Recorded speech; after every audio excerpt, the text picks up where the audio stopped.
Camera তাক করতে ফ্লাডলাইটের অর্ধেক আলো হঠাৎ নিভে গেল। মৃদু আলোতে এই কাজিম শাহের নামের উপরেও যে কালো ছায়া পড়ে আছে। যেভাবে খেলেছেন, যেভাবে ম্যাচের কন্ট্রোল রেখেছেন, হামজার গোল পাওয়ার কর্নারটা যার দুর্দান্ত পাসেরই ফলাফল ছিল, সেই কাজিম শাহকে নিয়ে আলোচনা হয়নি ছিটেফোঁটাও। অথচ পঞ্চম মিনিটে রাকিবের উদ্দেশ্যে কি চমৎকার এক পাসিনা দিয়েছেন কাজিম শাহ। অবশ্য ফাহমিদুল হামজাদের মতো প্রবাস থেকে দেশে এসেছেন তিনিও, তার চেয়েও আরো সুন্দর অবশ্য তার পুরো গল্পটা। বাংলাদেশেই জন্ম হওয়া কাজিম শাহের বেড়ে ওঠা কানাডাতে এবং কি পড়ালেখা করেছেন সেখানেই। মেধাবী শিক্ষার্থী কাজিম কানাডার আলবার্তা বিশ্ববিদ্যালয়ে স্নাতক করেছেন। তবে জাতীয় দলে যে কাজিম খেলছেন তার বাবারও স্বপ্ন ছিল জাতীয় দলে খেলার, কিন্তু সেটি ফুটবল নয়, ক্রিকেটে। অনেকেই হয়তো গল্পটা জানেন, যারা জানেন না তাদের উদ্দেশ্যেই বলি। কাজিম শাহের বাবা হালিম শাহ ছিলেন বাংলাদেশের ঘরোয়া ক্রিকেটের আলোচিত নাম। যদিও লাল সবুজের জার্সিতে খেলা হয়নি, তবে বাংলাদেশের জাতীয় দলের ছায়াদল বা এ দলে ঠিকই জায়গা করে নিয়েছিলেন তিনি।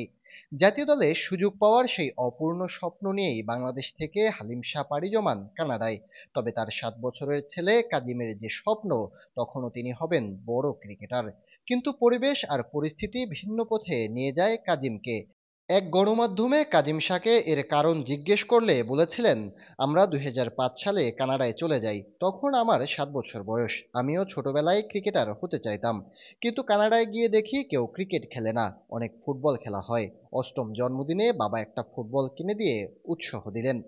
কানাডায় বড় হওয়া কাজিম শাহের স্বপ্নটা অবশ্য বড় হয়েছে বাংলাদেশেই। 2021 সালে সাইফ স্পোর্টিং ক্লাবের হয়ে কেরিয়ার শুরু করতে চেয়েছিলেন বটে, তবে বেশ কিছু জটিলতায় তা হয়ে ওঠেনি।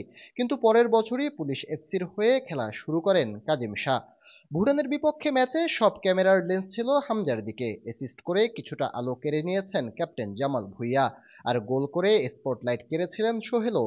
আগে থেকে স্টার বনে যাওয়া ফাহমিদুল হয়েছেন শিরোনাম। তবে তেমন কোথাও খুঁজে পাওয়া যায়নি ম্যাচের অন্যতম সেরা পারফর্মার কাজিম শাহের নাম। তবে যেভাবে এগোচ্ছেন কাজিম, তাতে হয়তো দেশের ফুটবলের বড় নামও হয়ে যেতে পারেন তিনি।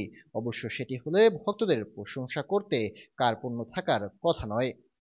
Shariful Islam, sports Times.